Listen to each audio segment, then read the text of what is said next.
te rabâche tous les jours à la télé, dans les médias, dans tout ce que tu vois, que la répression c'est la seule solution pour baisser les morts sur les routes.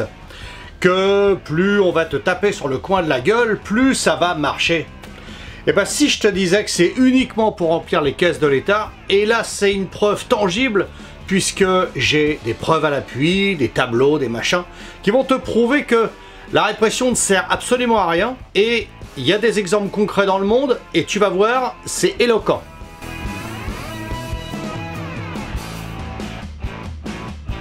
Pendant que d'autres pays s'intéressent à l'état des routes et des structures pour que les gens puissent circuler librement, et ben en France, plutôt, on préfère t'aligner pour 3 km/h de trop, alors qu'en fait les routes sont dégueulasses. Alors malgré les associations de lutte contre les morts sur la route qui vont te raconter que plus on descend la vitesse, mieux c'est, plus on fait de la répression, mieux c'est, et ben je vais te prouver tout de suite que tout est faux, et en plus il y a des exemples concrets, je te dis, dans d'autres pays, et on va le voir tout de suite avec le Danemark et la Suède.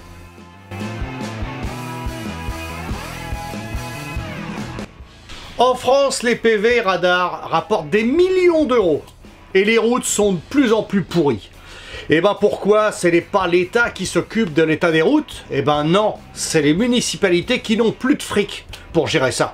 Parce que l'État ne fait qu'encaisser l'argent et ne le reverse ni pour les associations de lutte contre les accidents de la route ou la sécurité. Non, non, non, tous ces millions-là, ils passeraient là-dedans, on en verrait la couleur. Là, on n'en voit plus la couleur et c'est bizarre, tout disparaît.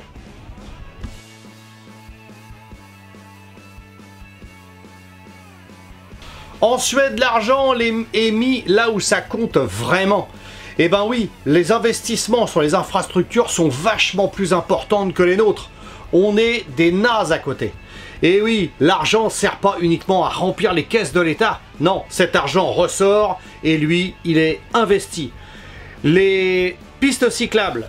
Et oui, parce que les pistes cyclables, le problème c'est qu'elles croisent des routes, elles s'arrêtent net en France. Ouais, t'arrives, t'es en vélo, hop, et tu croises des routes. Alors tu vas te taper une bagnole, tu vas te taper une moto, tu vas te taper un camion, un bus. Combien de fois les bus ont écrasé des cyclistes parce qu'ils avaient juste braqué la piste cyclable, elle s'arrête ici et le mec il lui coupe la gueule. Non mais tu te rends compte? Eh ben ça n'arrive pas dans ces pays-là.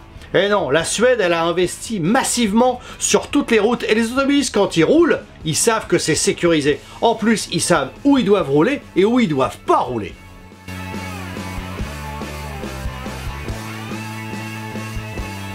Résultat des courses, 2 fois moins de morts que chez nous. Pourquoi? Ben parce que tout est bien rentré dans des cases et bien sécurisé. Pourquoi? Chez eux, sauver des vies passe avant le fric.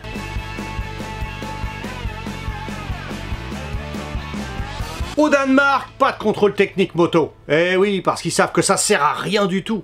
Par contre, des routes bien pensées, bien faites et entretenues. Parce que leur gouvernement investit dans des infrastructures sûres et intelligentes et modernes.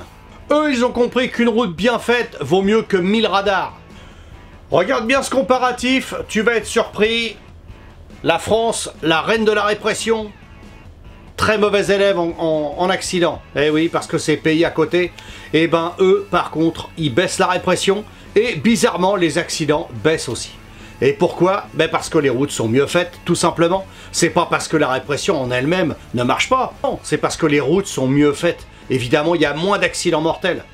Et puis, le fait aussi que, comme les routes sont faites intelligemment, elles ne recoupent pas d'autres routes, eh ben, il y a moins d'accidents et les gens, ils savent surtout où ils doivent rouler. Et puis, comme je l'ai dit avant, où ils ne doivent pas rouler.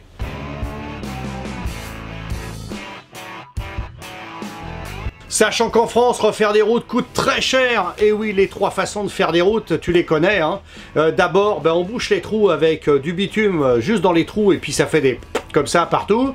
La deuxième, ben, tu te retrouves avec plein de gravier parce que c'est les voitures qui vont tasser le gravier quand il est truc. Autant t'imaginer qu'en moto, quand il y a les graviers, t'es pas prêt de les tasser. Hein.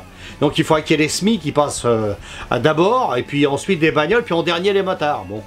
Ça se passera jamais comme ça. Et en 3, ce qui coûte le plus cher, c'est de refaire tout l'enrobé.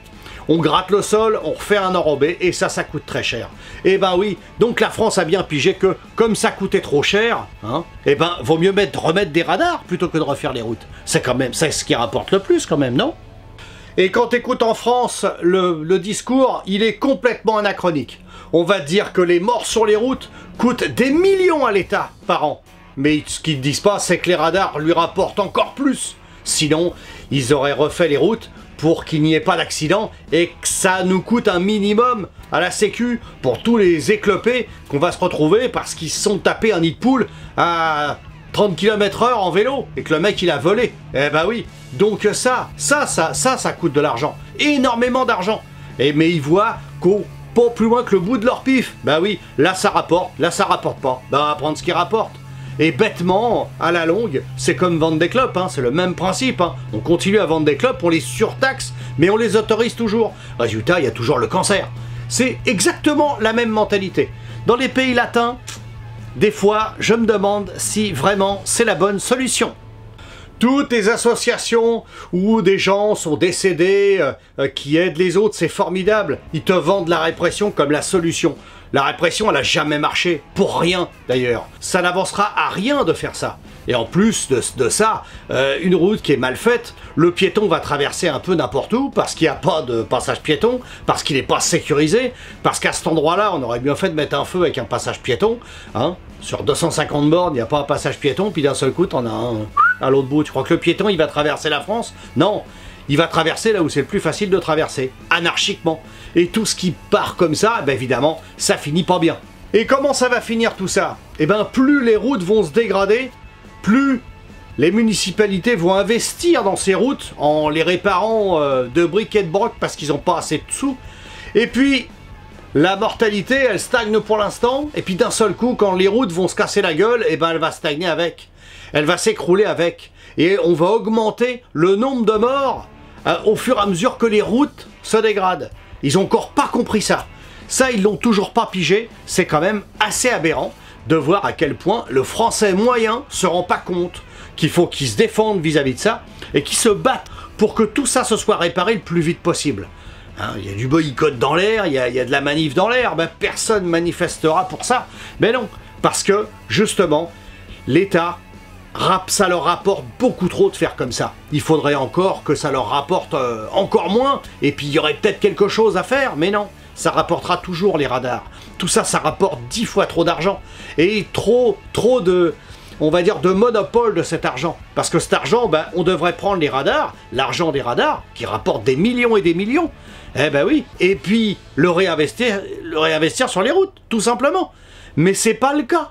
Ça part dans des boîtes privées, avec des investisseurs, et on recommence encore le côté politique de l'histoire, avec des gens qui n'en ont rien à foutre de savoir si on va sauver des vies ou laisser crever les gens sur le bord du trottoir. Ils s'en foutent, tout ce qu'ils veulent, c'est ramener un maximum de blé. Alors continue de t'informer, continue à ne pas te laisser faire et regarde bien comment ça se goupille. Pour ceux qui ne regardent pas les infos, écoute, attendez pas de regarder des vidéos, attends pas de regarder des vidéos sur YouTube, faut arrêter. Eh ben, informe-toi un peu plus et puis sois plus pointu, on va dire. Parce que j'ai plein de commentaires qui sont complètement à côté de la plaque et qui comprennent pas. Il y en a qui vont me dire, je le vois arriver, hein, il y en a qui vont me dire « Oui, la Suède et le Danemark, il y a un minimum de personnes par rapport à la France. » Alors tu regarderas les graphiques, hein, c'est pour 1000 cas, d'accord? Pour 1000 personnes, 1000 radars, 1000. À chaque fois, c'est 1000. Regarde bien les graphiques. Je vais pas refaire encore tout pour qu'après on vienne me dire dans les commentaires « Non, non, mais le Danemark et la Suède, il y a quand même moins de monde ouais, par rapport à la France. » N'importe quoi. Le problème, si tu veux, en France, c'est toujours le même. C'est que le Français va gueuler, mais de loin, de très loin. Mais le motard, lui, il va faire des manifs. Il va bouger son cul. Eh oui, le motard français, lui, il bouge son cul, il fait des manifs. L'automobiliste fait rien. Il laisse faire, se fait marcher sur la gueule toute la journée, ça le gêne pas. Mais en tant que motard, je te préviens, sois toujours informé et pointu dans tes choix et dans tes calculs. Donc je te dis, bye bye, à la semaine prochaine, et surtout, reste safe.